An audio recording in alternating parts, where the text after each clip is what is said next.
I think for me, when I got here, playing for Oak Hill, there wasn't as many schools out as there are now, so it was more of an aura when you play for Oak Hill. When you walk in the gym, everybody knew that it was Oak Hill. There was a presence as soon as you saw our jerseys. When you look down at our feet from our shoes and saw our Jordan and our sponsorship.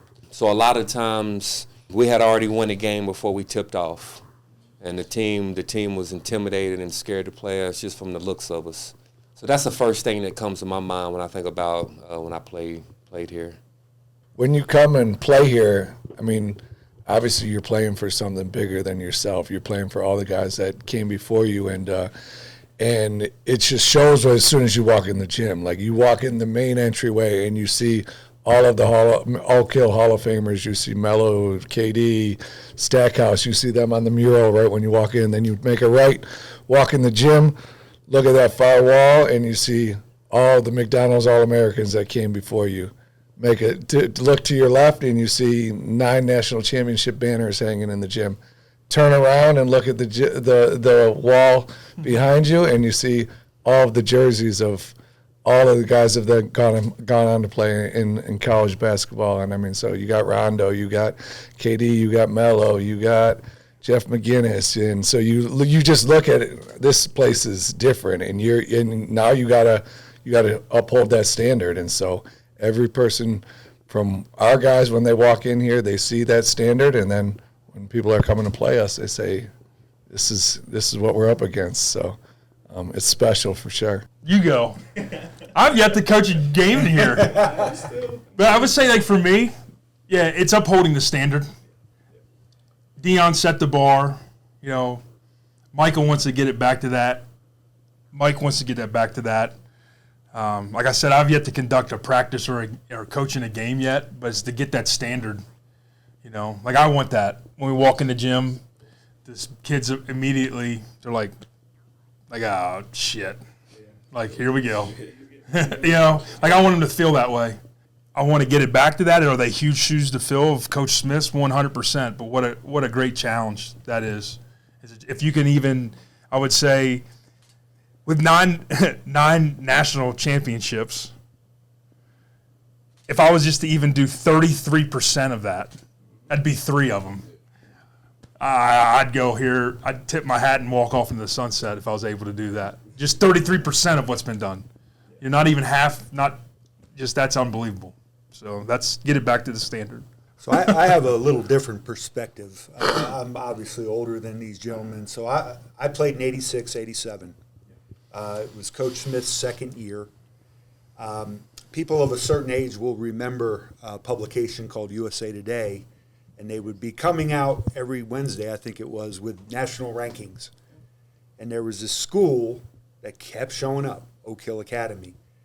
And I found myself playing here, and it was super exciting. I felt like, I was on an all-star team. But what I remember most was just thinking about the opportunity to go against the iron every day in practice. 2 of my teammates were NBA players. I got to see what that level looks like, and you level up. And then I also remember it as a tremendous opportunity to play for Coach Smith. He was a young coach in the game. All the national championships were in his future. The long list there were a few before me, Rod being one of them. Of course, Lloyd Daniels was there the year before I was there. So you're hearing the names, but it wasn't the roster that, time has borne out. But it was very clear that this guy was different, and it was my first introduction to real coaching at the next level. And so when I showed up as a freshman in college, I was light years ahead of everybody. Well, for me, I grew up in New Jersey, so watching him play for the Knicks, on my little black and white TV while I was supposed to be doing my homework, and I was also a point guard. And I looked at Rod and I'm like, I can't do that, but what can I do? And I just remember him being a template. He was all that followed through. Reminded me a little bit of Walt Clyde Frazier. And I heard a story about Rod that I think maybe he patterned his game. He showed up to Oak Hill, and Coach Smith was telling me they didn't have uniforms back then. So he would wear, if he had on a green shirt, he had on green Pumas, Clydes. If he had on a blue shirt, he had on blue. He had every flavor. So I got to believe that he was the modernization of Walt Clyde Frazier. Yeah, I mean, I grew up watching him play, and he was, I think, like we've talked about, he transcended the game. He was a point guard that these guys are now with the ball handling and being able to finish at the rim, and I mean just the crossover to the behind the back to get to the rim and lay it up over somebody with the right or left hand. And so I mean, he was before his time, and then now getting to know him, like now when I think he's like that smooth, cool OG New Yorker. Like he's the coolest dude out there. So he's a smooth dude, and so I mean he transcended the game, and now it's just cool to be able to help tell his story and be a part of him, and he's one of the most well respected people in the game of basketball. And I think we saw when we put out that Instagram post about the event we're doing, and some of the biggest names in basketball were commenting on him with their respect, like Allen Iverson, Baron Davis, and those guys. So he's the point guard. Yeah, my first memory was off the court, but one thing that sticks out is an alumni game back in 2007, our Oak Hill alumni game down in Charlotte, and just being around him, being able to pick his brain. And then having the accessibility to a legend like that, and somebody who meant so much to our program, and be able to sit down, talk to him, bust it up with him, it meant everything for me at that time, knowing what he meant to our program, and then being able to build on that for our relationship that we have now. So it's just been awesome and well-deserved. I would say, yeah, for me it's the Washington Bullets. I mean, that's what it is. Yeah, it's just like when I think of him, it's the Bullets, I think of him, Bernard King, Jawan Howard, Rex Chapman was there. Just all these names I'm going back, but just watching. But that's what that's the basketball I grew up on. So thinking of all that and where I'm from, being kind of from that area, but that's what resonates with me. My first memories of Rod Strickland. That's how he was introduced to me, was through the Washington Bullets.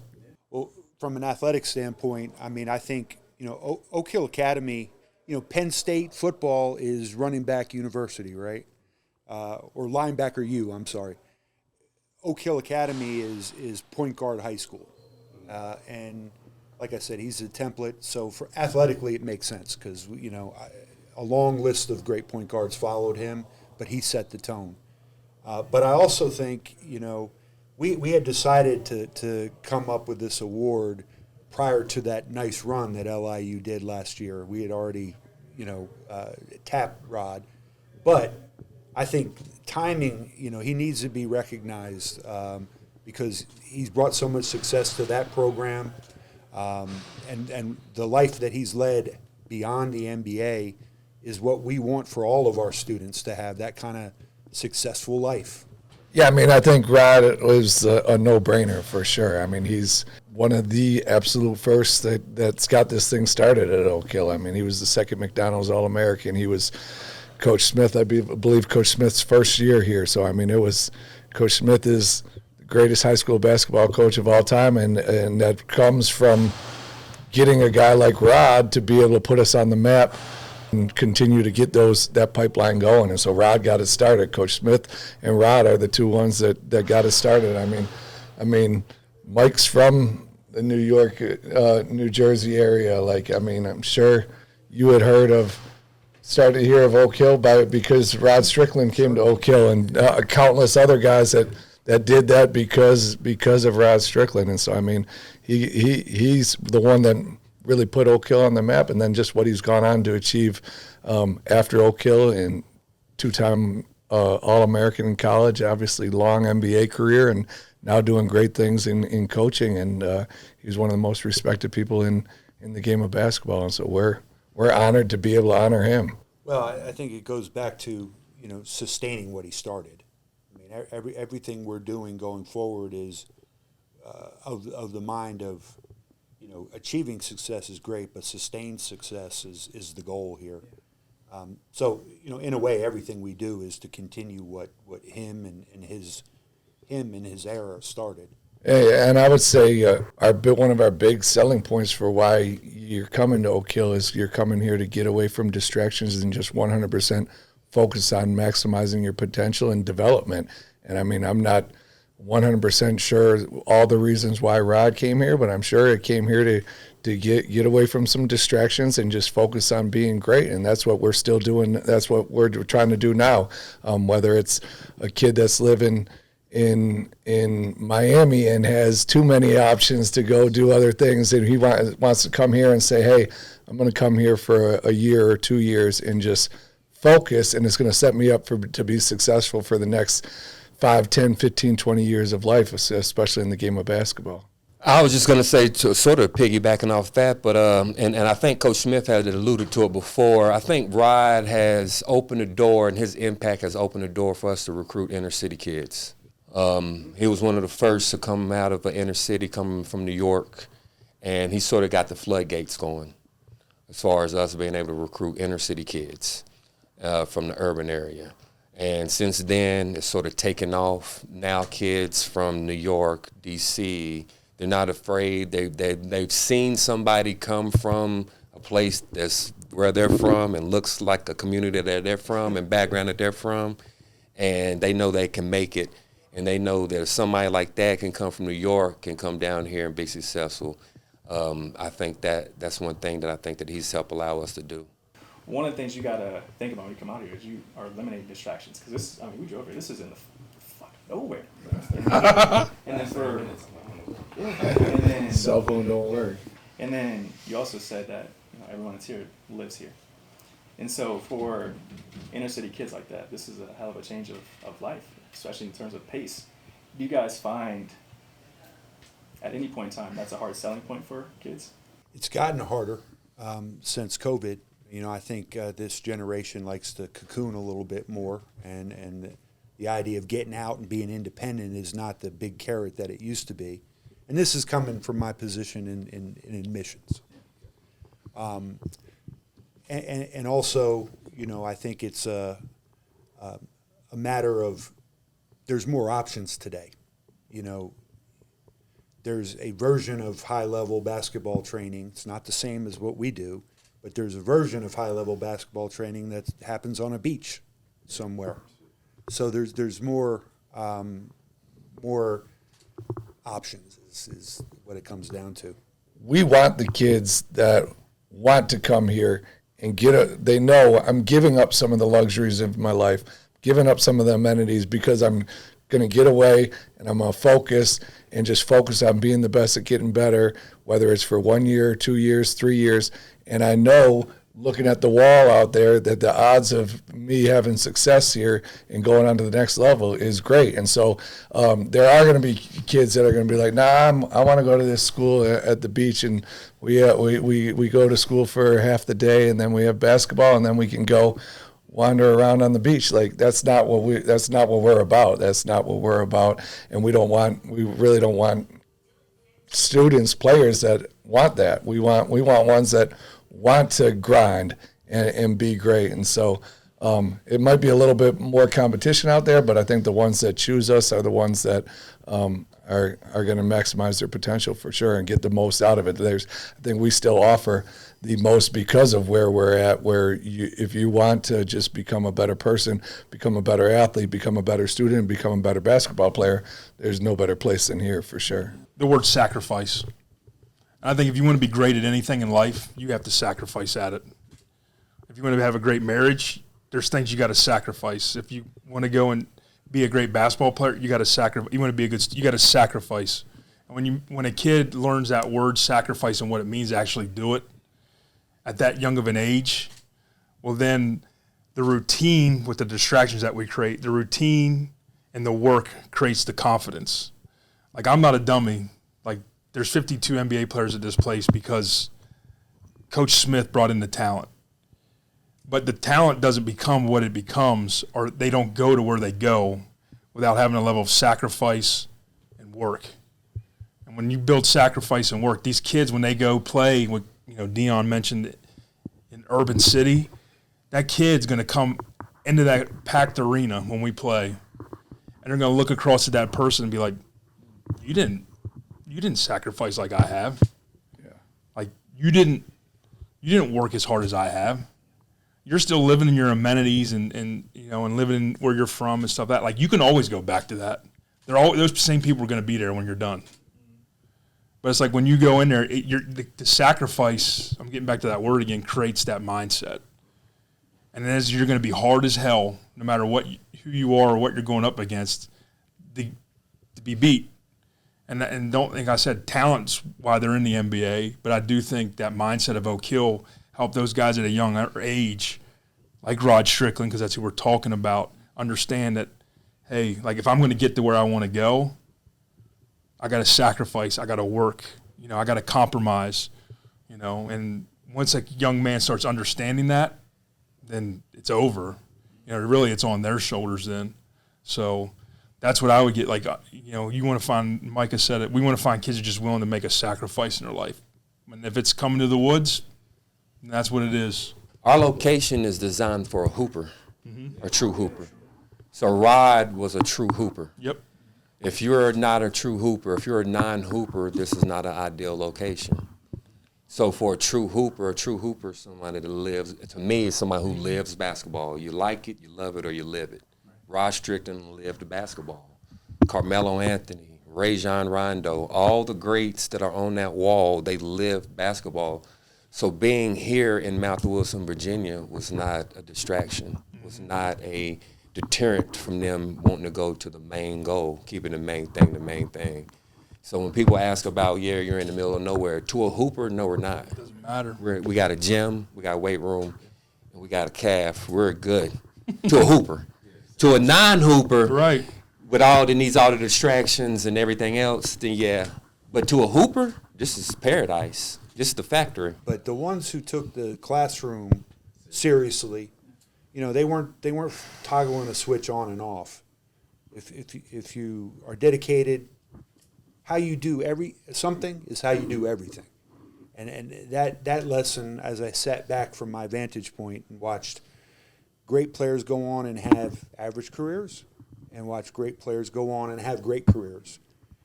The thing they had in common, the great ones, were on point off the court as well. And I think the structure here allowed them to do that. And in many cases, it was the first time in their academic career that they were on point.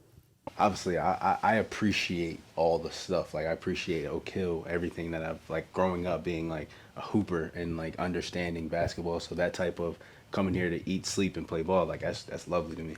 My thing for me when I came here, it was a little bit, I appreciated it, but the amenities weren't everything I thought it would be.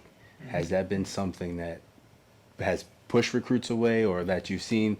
Our gym is probably the most historic and well-known high school gym in the country that's still being used. I mean, there's been some great ones over the years. You look at St. Anthony's gym, what is it, White Eagle Hall. I would put our gym right up there as well. But in this era of sports academies where big money, I mean, Oak Hill's a not-for-profit school. We don't have a big investor group. But in this era, and it goes back to what they were saying, maybe there's less real hoopers than there used to be. A lot of people are in love with the lifestyle of being a hooper.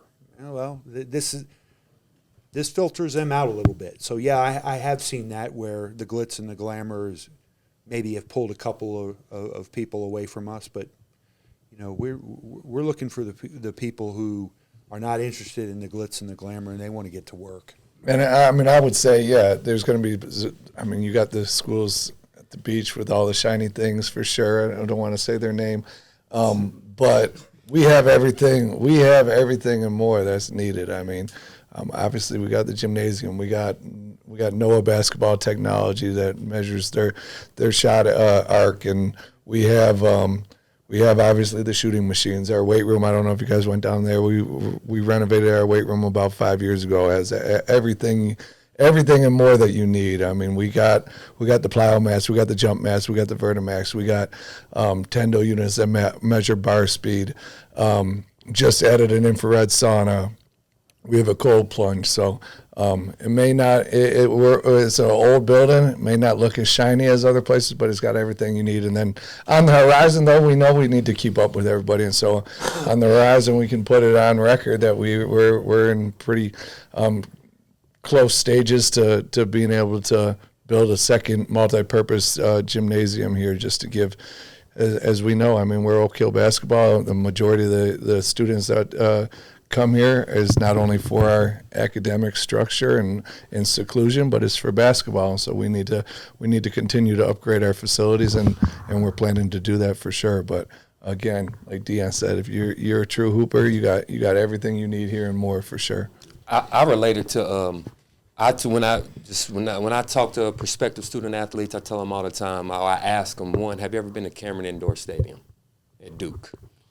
And a lot of them have said yeah, or they've seen it on TV. And I'll go, if you've ever been in the Cameron Indoor Stadium, it's one of the worst from aesthetics and oldness, wooden bleachers, one of the worst gyms in the country. High Point University has a 10 times better gym than Duke University. Now, you going to High Point or you going to Duke? If you could start at either one, which one are you going to, right? So embrace the tradition of Turner Gymnasium. That's Cameron Indoor at the high school level. So instead of it being a negative, that's a positive. We don't want that to change. Even if we build a new multi-purpose facility, I would want to have home games right in there. Because that's Cameron. And as far as like the aesthetics, the bells and whistles, Eddie Biedenbach used to be the coach at UNC Asheville, talked about he used to go to Georgia, went to Georgia, played at Georgia, talked about the football team. The football team has historically been dominant. And their neighbors, one of their rivals, in-state rivals, is Georgia Tech. Well, Georgia Tech built this big, massive football weight room facility, real nice, top of the line. Georgia's, UGA's was like an old-timey tin garage where you roll up the doors, and it's got fans. It's trying to blow hot air. It's humid. It's not got air conditioning. Those guys in Georgia's weight room worked. They put in the work. They got bigger, stronger, faster. Georgia Tech, it looked nice, but they weren't working hard. So you can have all the nice bells and whistles, and I'll name them. IMG, they got all the nice bells and whistles and stuff. They ain't won shit in basketball lately. It's just that simple. So you can have all that stuff, but if you don't have the right people in place, the right players that want to come and win and put in the work, then that stuff doesn't matter. Doesn't matter. Prolific, all of them. Yeah, I mean you can name them. Yeah, because I think those schools, and when you go out there and recruit, those same schools recruit against us, and their knock against us is our location and our facilities. Well, you got the location, you got facilities, and you're not winning. So where are we at with it? Where are we at with it? So we're trying to get that player, that student athlete that has that same mindset as we're coming to the factory to get better, get built, get stronger. The factory, yeah. I would just say, even if we were to build a new one, like I don't want to go into there. Like I love the bones of this place, like the frame and the infrastructure of it. Like our 45-pound weight weighs the same 45 pounds no matter what weight room you go in. Our 10-foot rims are 10 foot no matter how nice the arena is. And I think it just comes down to this at the end of the day. And there's constants. I worked for Steve Lavin for 4 years. National championship UCLA, coached a ton of pros at UCLA. The people and the environment's always going to change. But it just comes down to work. The one thing, if you want to make it anywhere in this thing, it comes down to work, and it doesn't matter what environment you're in. I was just watching, when these guys are sitting here talking about it, and I've said it to recruits when I'm in here, we're like Rocky IV. We're going up in the mountains, and we're training, and then we're going to go whoop ass on someone on the national stage in New York, in Chicago, in name a city. That's our goal. Just work. And that builds the confidence again. I'm going back to that. But it's like we're just like Rocky IV. That guy had steroids, treadmills, and fancy weight room. This guy was pushing around sleds, rocks, Chopping wood. and he goes and beats him. Now it was a fake movie, but there's a silver lining in that. You know, it comes down to your mindset and who wants it and how willing and hard you're to do it. And then when that does, Rocky had all the confidence in the world to go and whoop his butt. So, you know, that's what I think. And I don't mean to harp on, we don't mean to harp on Oak Hill's in and outs. I know we're supposed to be here for Rod, but I don't think people understand the magnitude of what goes on here leading to why we're doing this award without understanding that aspect of what Oak Hill is, right? Great point. What's the story about Rod you can tell us that you probably shouldn't tell us? I got a good one. All right. This is when I was at College of Southern Idaho as an assistant coach. I was recruiting, and I went to Columbus, Ohio, to go and meet with one of my former players who was a McDonald's All-American. At that time, there were a couple players that Rod was recruiting when he was at Kentucky that was still available. I was a McDonald's All-American game, and I saw him at a Waffle House that night with one of the families. And I was like, man, he's a hell of a recruiter. Now, I wouldn't say names, but I saw him. I was like, damn. Like, he's no matter what, he's getting it in. He's like, he's not just like the school he's at. I mean, shit, listen, I was a college coach too. Like, you do what you got to do. You know what I mean? But it's like him, like he put the work in. Like, you know what I mean? Like, he does all that stuff. Like, I would just like, to me at the end of the day, you know, some guys in this generation piss moan, oh man, he's a Kentucky, whatever. I'm like, nah, then the hat, like me, like he said, he's a baller, he's a hooper. Tip of the cap, brother. Like, you're doing what you're supposed to do to land the top dudes. Like, maybe that's why Kentucky is who they're doing. It's like they're working. You know what I mean? They're getting it done. So I was just kind of like, I like that. Like, I didn't leave there any other way other than like I respected him more. I don't know if you should put that shit on tape, but like I loved it. Story was great, but the delivery, the language, I don't know if that can go. I said story was great, though. He's like, I don't know if you can put that on tape. Well, it's going to sound like, whoop, boop. Yeah. But it's like, it was unbelievable. I was like, man, he was good. He was a really good one, too. I got the origin story of Rod's first day at Oak Hill Academy from Coach Smith. So you gotta think this is before the internet. So there were a lot of, you know, unbelievable players that people maybe outside of their local area didn't know. Coach Smith gets a call from Lou Dalmeda, founder of the Gauchos. He said, listen, I got this point guard that I need to get him out of the city. I'm going to send him to you. And Coach is smart enough to understand if Lou's sending you somebody, he's probably pretty good. But he's like, Lou, I already got a point guard. He's, you know, a major college player too. He goes, no, trust me. So he looks him up, and back then it was, you know, couldn't hop on rankings. You had to go to the actual printed out Tom Konchowski rating. Oh, wow. Yeah. Right, to put up the typewriter. Yeah, the legend.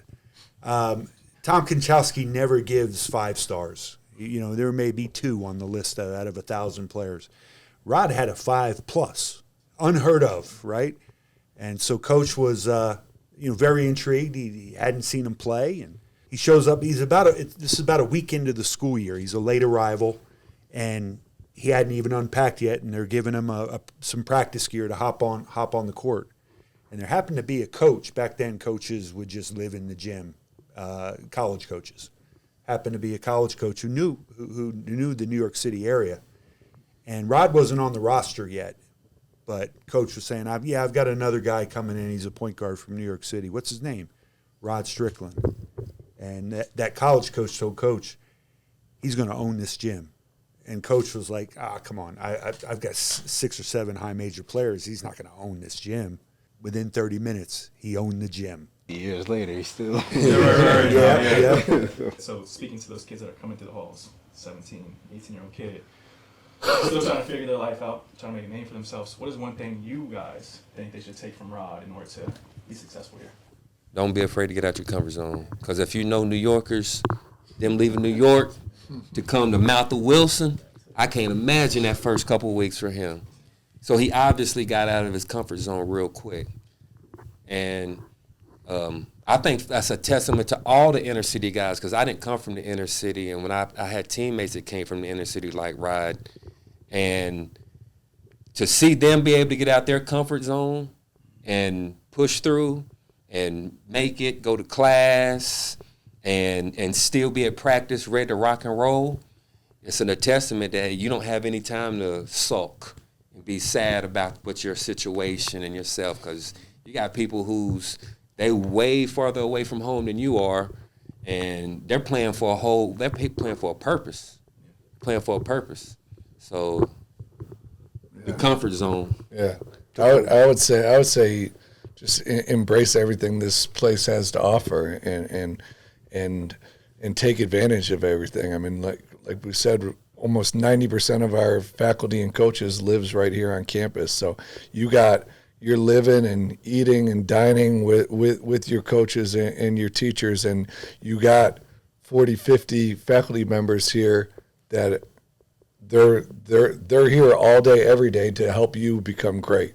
And every person here wants you to be successful. And it's there's not many places past high school where you're going to have that type of support system that are just doing everything in their power to set you up to be successful.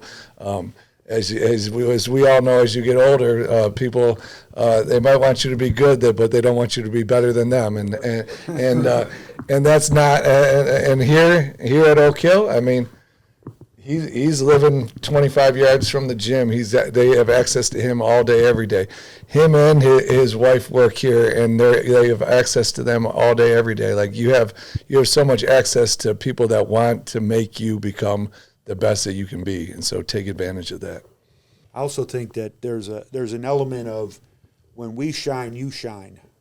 We've had so many people make their world debut on an Oak Hill roster. Come in, maybe a little underranked, maybe a little unknown, but if you're a key part of the success we're having, you're going to get credit. You're going to be known. My experience with Rod Strickland, what I can tell young guys to do, humble and hungry.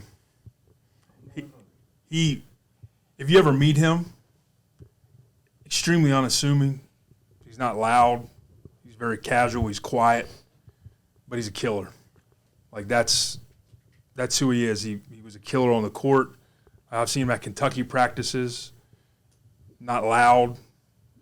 Bring the guy over to him, put his arm around their shoulder, kind of coach him that way, that one-on-one mentorship. But you never would know who he was as a basketball player by his personality type. I would say he was just quiet.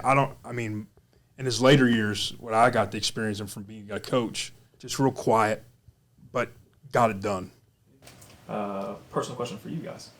And you brought this up in terms of, in order to make it, right, there has to be some compromise. You have to break out of your comfort zone. Because you guys are in great positions here. Okay, give me one instance where each of you have broke out of that comfort zone to get you where you are. That is a hell of a question. Yeah. Makes you think. I originally first got out of my comfort zone when I came here. I was 15 years old, rising junior, and the reason I got here was because the kid that was out there shooting, his dad, I played AAU with him, and that's originally how I got here. So I played with my dad at Statesville High School, my freshman and sophomore year. Really comfortable situation. Friends, I was dating who is my wife now. We were dating in high school, and my dad was the one who told me that he's sending me up to Oak Hill and retiring from coaching. So that was the first time that I had to leave home, cried. My first 2 weeks up here, was crying, hated it.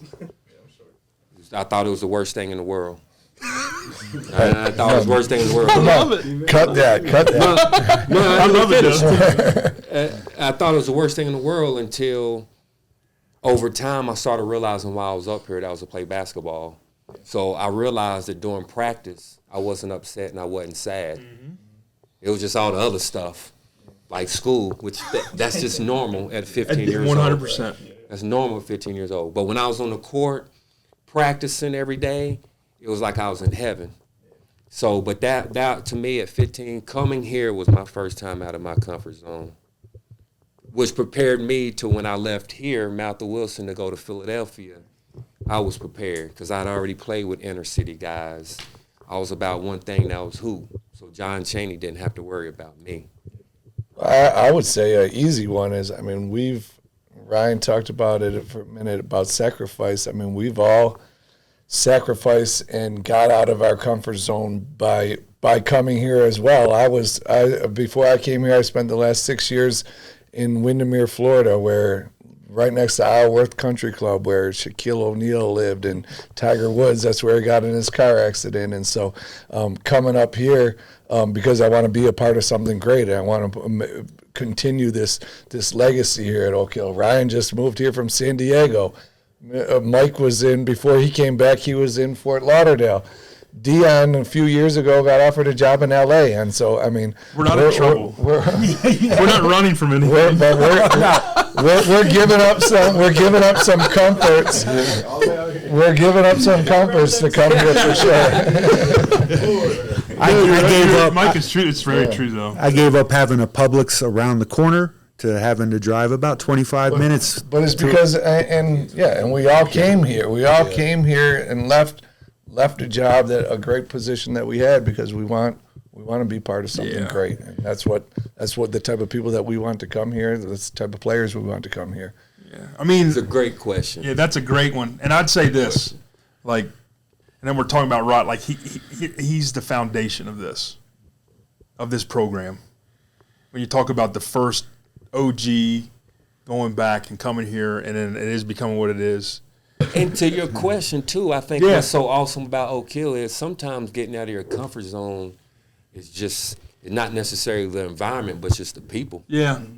Because a kid from the inner city coming here, they might be around a whole bunch of people, cultures, ethnicities that they ain't never been around. And that can be an uncomfortable situation for a lot of people. So, I think coming here and making the decision for all of us, whether it's student or staff, is definitely outside of the comfort zone. I can vouch for that. My senior year here, my roommate was Brian Shorter. Philly guy. And I'm an only child. See, so I was probably looking back at me at 17. I was a selfish dude. And having a roommate, period, was a big part of the education. But having a roommate that on paper was so different from me, he's a black guy from the inner city of Philadelphia. I'm a white guy from suburbs in Jersey. He's the number one player in the country. I'm like 1,000. We had a lot of differences. And the first month, we didn't talk. And it was only later that I found out we weren't talking because he would put his back to me because he didn't want me to see how homesick he was. And what I learned through that was empathy. And I'm sure, it's the kind of empathy that makes me a better husband, a better, father, and all of those things. But it was uncomfortable, having the number one player in the country be your roommate and not talk to you for a month. Let me give you the rest of the story.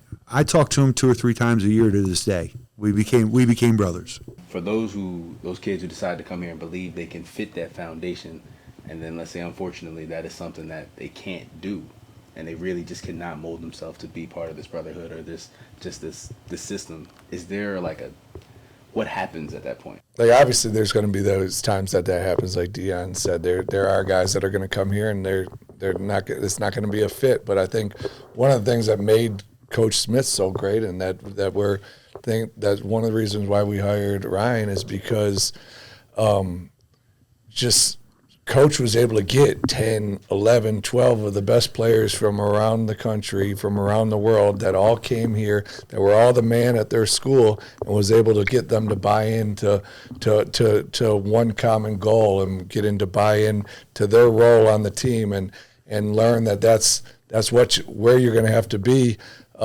successful at the next level. Not everyone's going to get 25 points a game. I mean, I was just watching something on Jamal Crawford, and they were like, the reason he played so long is he could have been a starter, but he bought into that role to be that sixth man, and he played, 17, 18 years. And so I think that's what one of the things that stood out with Ryan is that he talked about treating every kid differently and handling them on an individual basis, and that's something that Coach Smith did so well as well, is was able to get these kids to come from all different backgrounds, from all being the man on their team and being able to buy into that role, to be able to hang another banner and to be able to set themselves up to be successful in college and beyond. It's harder to each of their points. It's harder to keep guys now because with the amount of schools. In the past, I say 5 years, we've lost guys, but we don't lose guys because of the environment. What the reality is, we lose guys because they come in here with the other 11 guys and they realize they're not going to get that much playing time, so they bounce.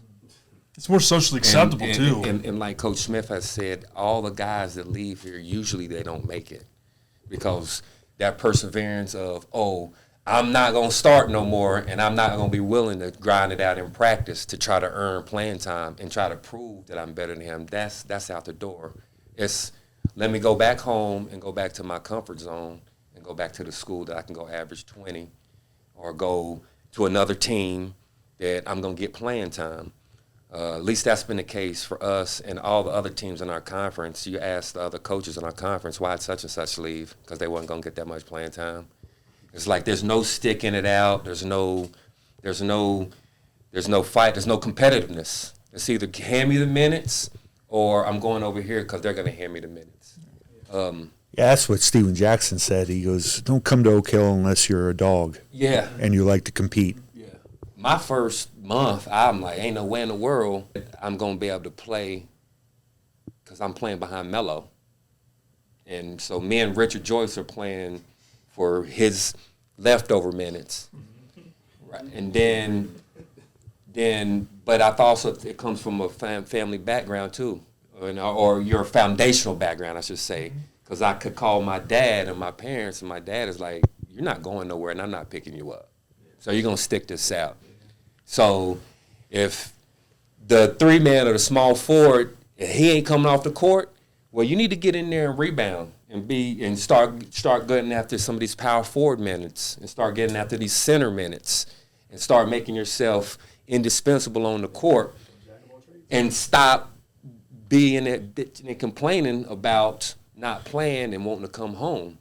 So that was a good help for me because it's like, okay, I'm not leaving this. We're coming to compete. We got to compete. And then the best teams, the teams that hang banners, you have 11 or 12 guys that have that same mindset. That 12th guy who he wants to play, he just came from averaging 25 at his old high school. He's going D1 too, but he ain't getting no minutes. That was Richard Joyce, Ian Johnson, Eric Wilkins. Those are 3 guys that played on my junior team. They didn't get hardly any playing time. Practiced hard. All went D1, had great D1 careers. They grinded it out because they saw the bigger picture. And I think the guys that come here and see the bigger pictures, the true hoopers, I would like that, the true hooper that sees the bigger picture, their success rate is high.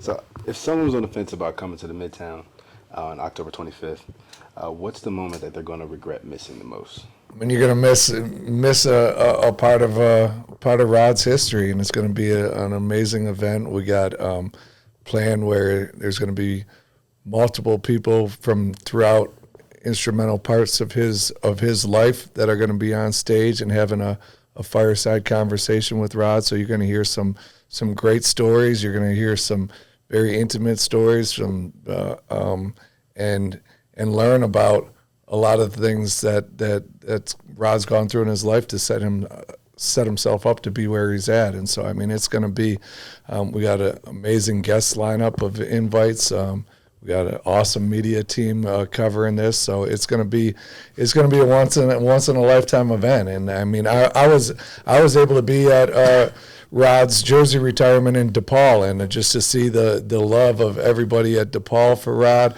the amount of people from his family and network that came out to support him in Chicago, and it's going to be way more than that in New York City. So we're excited to make this happen. We're so honored to be able to honor Rod Strickland, and it's going to be an event a night to remember, no question. I don't mean to be redundant, but years from now, when we look back at this night in New York, kind of like you look back on Melo's last year, what do you think people hope to say this meant for Rod and for you guys and for Oak Hill? I would hope that it's a full circle moment for him in a way, and also an acknowledgement that he's meant so much to this program. Even though we've gone on to accomplish a lot of things, we don't forget where we come from, and I think he's that type of person who doesn't forget where he comes. He represents where he's from, and we would want him to feel good about representing Oak Hill as part of his story, because we sure do. We wanted to show Rod how much we appreciate everything that he's done for Oak Hill, and like we said, he was the OG, the one that got this started, and he's been just an amazing person. Like we talked about, is so open and welcoming. Anytime I text him, call him, he's ready. He wants to help out Oak Hill, and we want to give him all of his flowers and show him how much we appreciate all that he's done for Oak Hill and how proud we are of how successful he is in all areas of life. Deion Dakins, athletic director here, class of 2003. Go Warriors.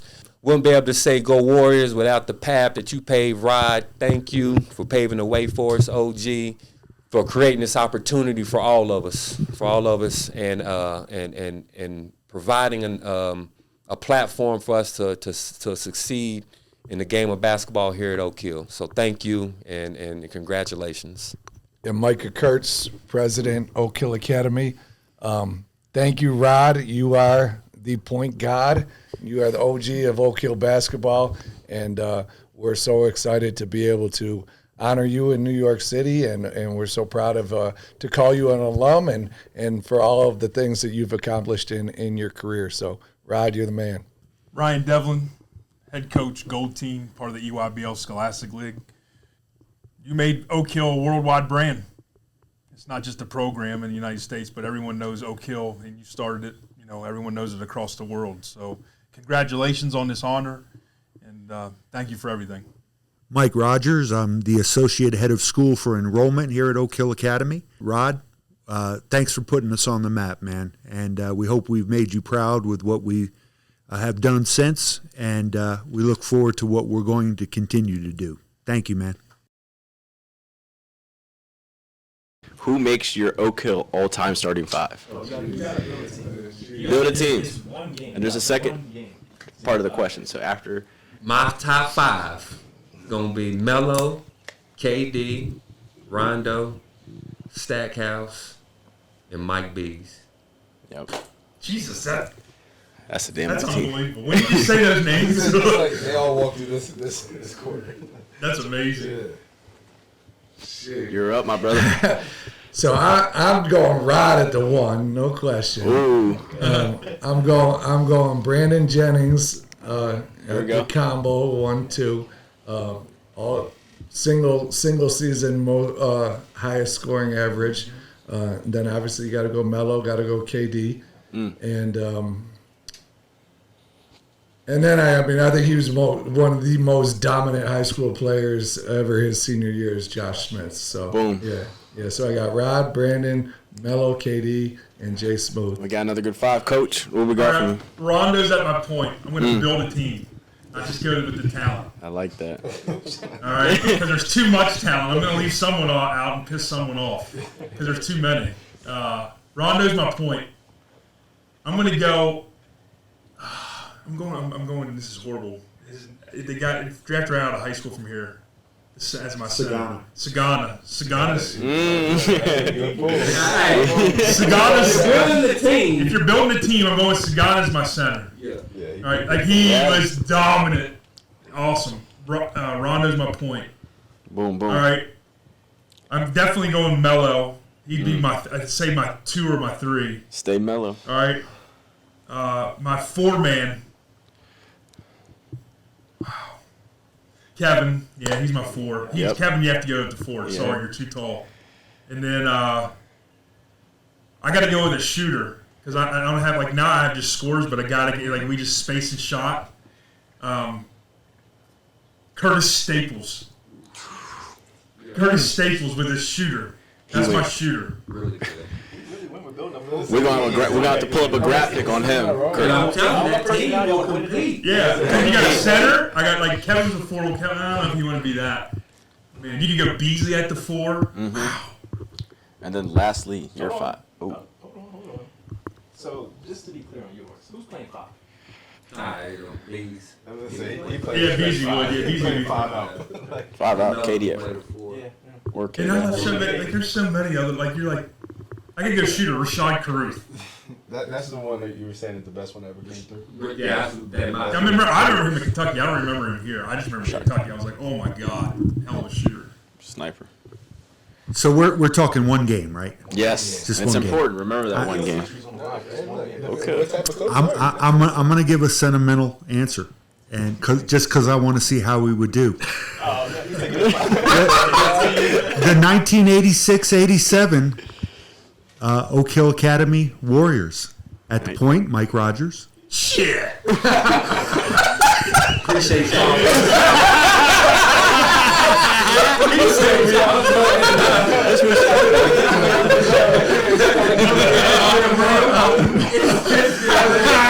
Keith Zorro Swanston.